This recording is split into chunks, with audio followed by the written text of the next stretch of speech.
3 things that I wish I knew about Etsy before I started.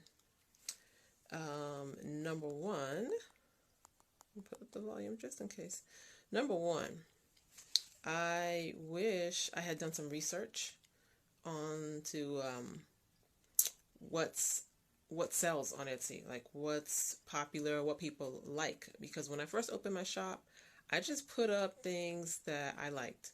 I thought, okay, this is a cute drawing. I had a clip art shop, and I would just draw things and just put them up for sale. And just like, okay, tomorrow I'm going to draw another thing, stick it up there and see if it sells, see if people like it.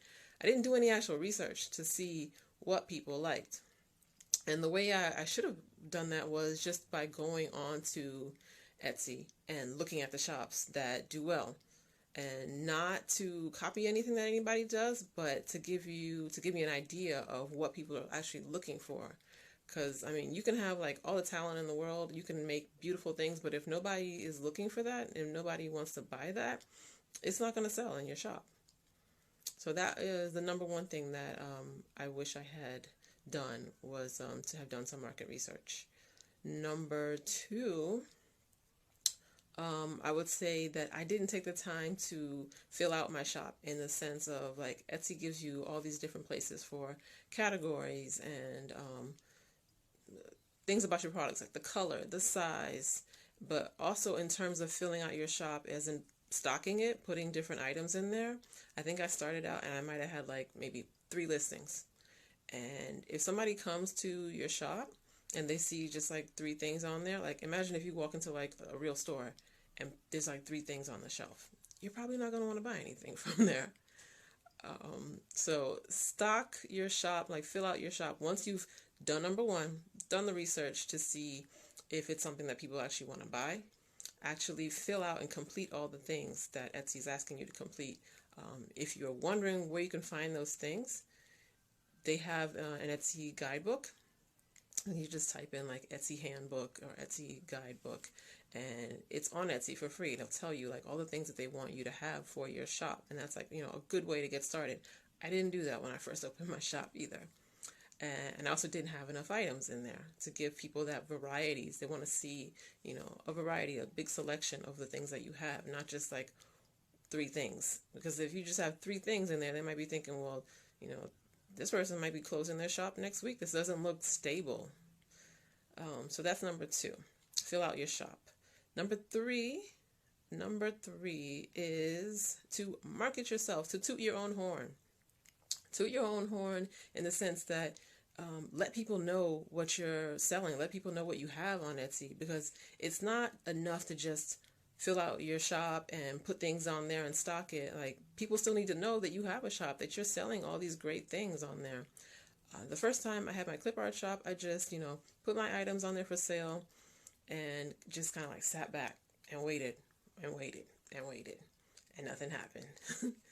So then I realized that you need to market yourself. I started putting my drawings on Instagram. I started making pins for Pinterest, and that got a lot of good feedback. I was getting like a lot of click-throughs on pins coming back to my Etsy shop, because you can make a pin and you can have the link go straight back to your Etsy shop. And if somebody likes it, they can buy it. There's a lot of people on Pinterest that are looking, especially at craft stuff. Like, Pinterest is a great place for crafts. If you make crafts, it's a great place to put your items out there. And then when you take pictures and make pins to put on Pinterest, you want to put it in, make like a lifestyle shot. You want to put it in the environment of how someone's going to use it. If you're making like a t-shirt, like have it on a scene on someone, or like, a really nice, pretty flat lay. You want to, take nice pictures to make nice pins, and that's going to make people be interested. They might be scrolling on their phone on Pinterest, like, oh, that's cute. Like, what is that? And they'll click on it and, take a look at your shop.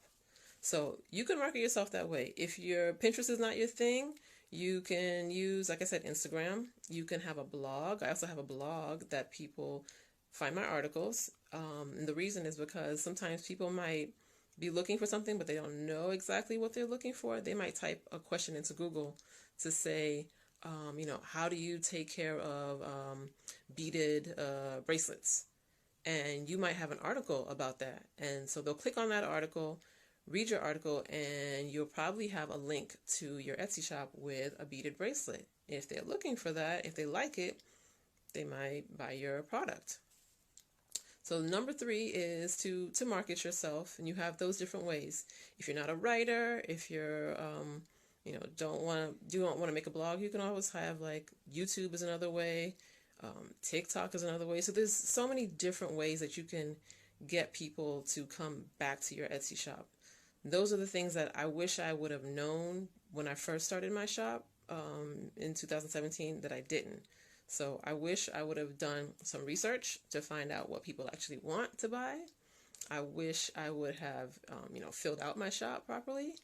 And I wish I would have marketed myself properly by letting people know what I have for them. So those are the 3 things. I hope you got something out of that. If you like that, let me know. Leave me a comment and tell me what else you want to learn about. And I can come on here and do another live for you, hopefully next week. Other than that, have a fantastic evening, and I'll talk to you later.